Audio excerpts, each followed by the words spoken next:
The Walt Disney Company stock is in a total free fall after last week, down 7% and change, but the deranged Hollywood trades are saying, oh no, it's a beautiful company. Things are great. Mr. Bluebird is on their shoulder. It's just too bad in this video, we have some stats we'd like for you to see.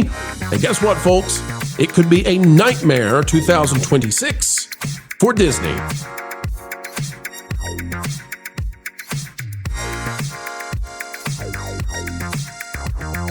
Hello, folks, and welcome back. It is a pleasure yet again to have you here. We call you a friend of the channel.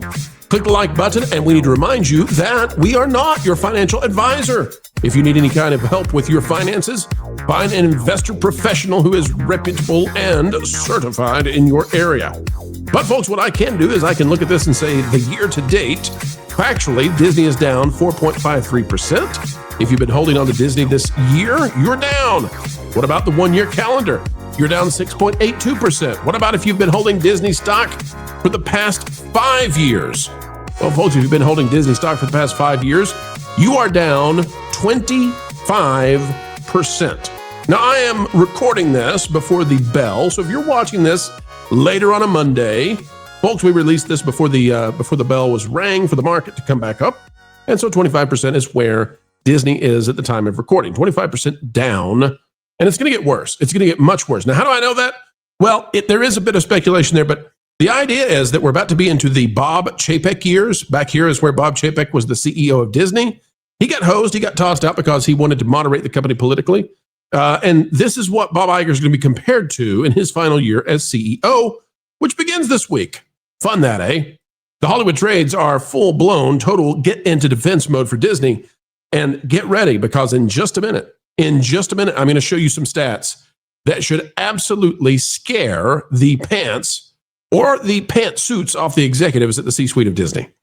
The Hollywood Reporter has this by George Salai. Disney shares fall after earnings, but Wall Street analysts are bullish. Now, I just want you all to know that the Hollywood Reporter is not a financial magazine either. It's a Hollywood trade. It advocates for Hollywood. So it should be no surprise that they're out there saying, oh, it's a wonderful company. Oh, it's fantastic. It's great. It says, don't get distracted, says one analyst. How clever. How cute is that, eh? Now, what I don't like about this is it's being used to, I believe, prop up the idea that Disney is a great stock for you to have. Now, I'm not here to give you any advice in that regard. What I am here to do is give you the stats, and I'm going to put them on the screen for you in just a second. You won't believe them, I promise. But here's the article. It says, streaming momentum, but challenges in other parts of the business. That was one of the big picture takeaways in the latest earnings update from Disney on November 13th. That's not the takeaways I had. The takeaway I have was that the theatrical has collapsed. Their linear is in total, shambles. That's what I took away. And domestic parks decreased at 1% in attendance. The Hollywood conglomerate, led by CEO Bob Iger, also unveiled that it would increase its spending on content next year by $1 billion to a total of $24 billion amid a competitive marketplace. And notably, the Disney chief also hinted at potential artificial intelligence deals that may power user-generated content on Disney+. Yeah, sure. Folks, they're going to aim that at... This is rumor and speculation, but they're going to aim that at kids. It's going to be like 8-second little videos of you make Anna and Elsa say something silly. It's going to be highly guardrailed. It's going to be highly moderated. And come on. This is like the Fortnite thing again, okay? Now, if you scroll through this article, though, you get all these analysts. You got Michael Morris. You got Lauren Yoon. You got Robert Fishman, okay? And they're all telling you to buy, and it's all in the Hollywood Reporter, which is to say that the Hollywood Reporter is posting all this stuff about buy. Okay. Maybe you want to do that, right? Maybe you do. Ignore for a moment that Disney has said that next quarter could be a rough one, and they are factoring in a $400 million drop in their entertainment division, despite the fact that Avatar is coming out. Folks, let's get to it. I want to show you why 2026 could be a disastrous year for Disney. Permission to do so? That doesn't mean it will be, but it means it could be. And it's based on data. What's the data? Here's the data. Let's start here. If you search for Google Trends Avengers, this is a tally of all the Google search queries, all the online searches for Avengers. Now, the reason this matters is because it largely correlates to the interest level, the buzz that people have in any given topic. And what do we see here? Look at this chart. This is the blue chart right here. The blue line is Avengers. And you can see back when Avengers first came out, It hit 88% of what it would do later. Ultron was not so great.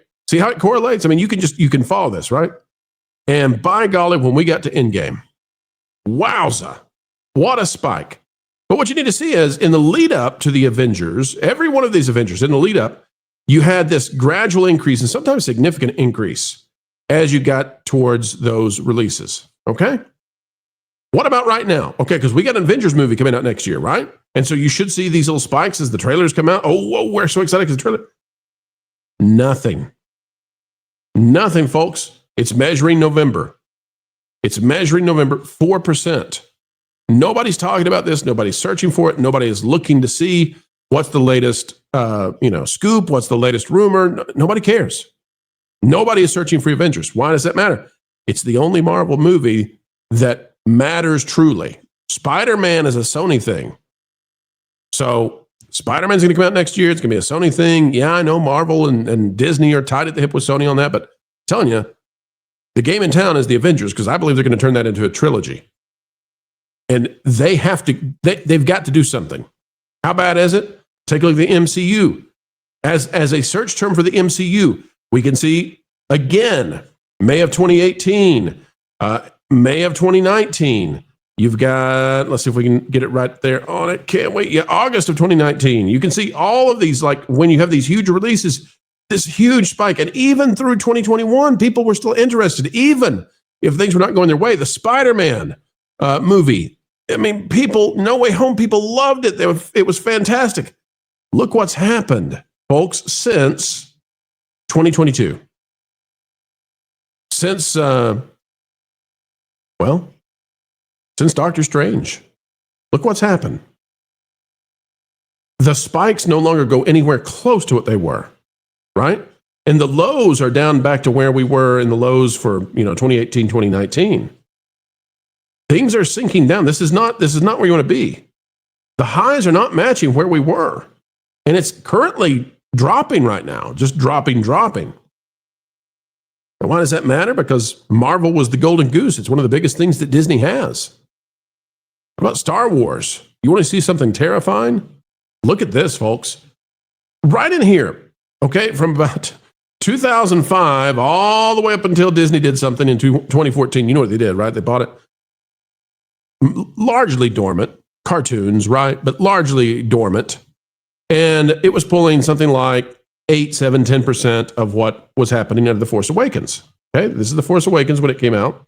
It hit 100. In comparison, you're getting like 10, 11, 8, percent of the searches, internet interest.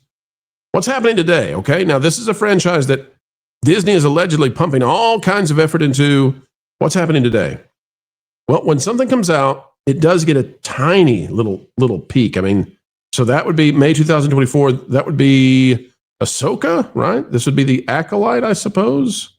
No? Oh gosh, Acolyte might even show up. Good grief.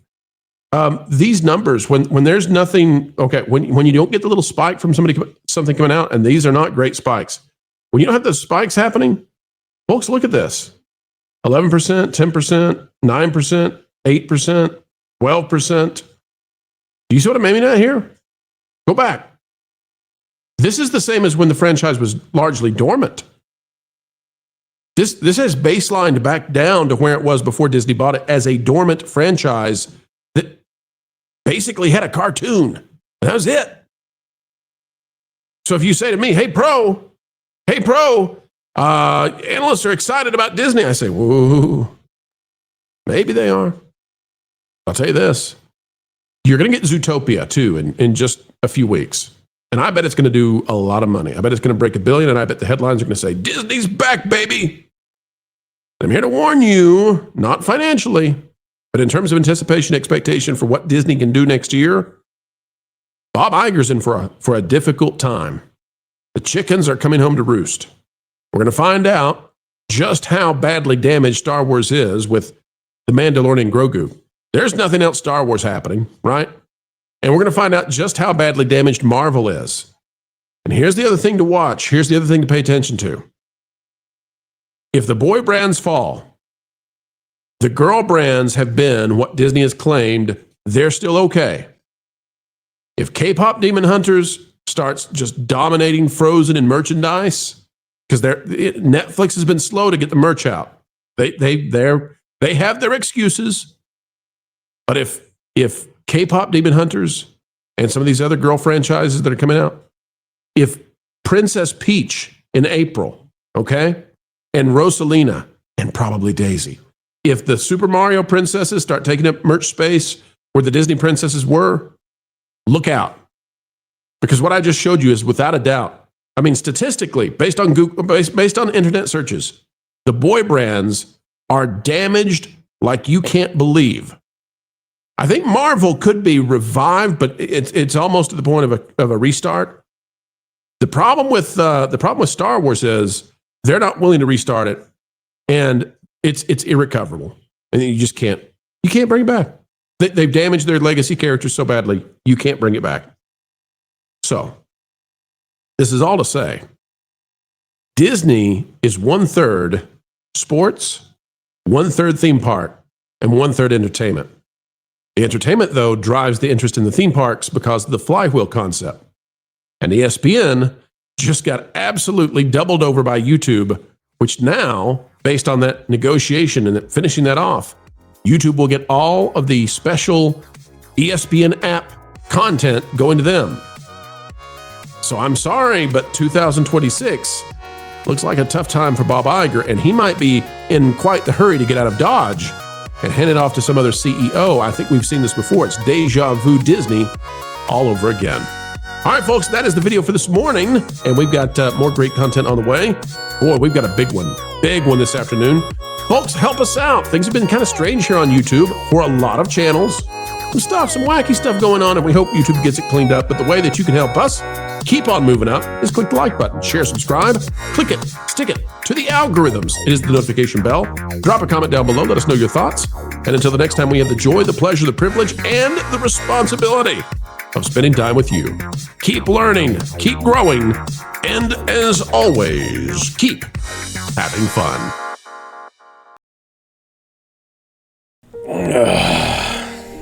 Now this is wonderful.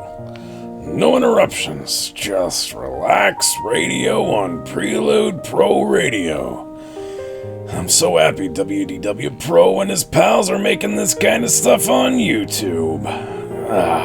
Now I can just sit back, relax, enjoy. Mr. Floral? Mr. Floral, sir?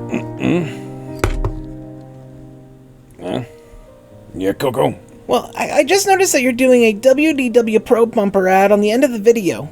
Yeah, I'm just listening to Relax Radio, the new YouTube live stream for all the best instrumentals to study, relax, or even go to sleep to. But don't you think you're missing something? No. Aren't you, I don't know what. Aren't these ads usually featuring Wilton? Nope, not this one, Coco. Relax Radio is all about taking it easy. Wilton is just the opposite. With Relax Radio, everything's about calm and relaxing. You just click on the live stream over at Prelude Pro Radio and let your cares melt away. Okay, so then I shouldn't tell you that Wilton is currently stuffing aluminum foil in the one kitchen appliance you really should never do that with.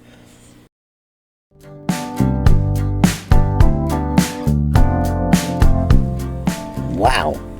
I gotta say, cooking these days is far more exciting than I remember.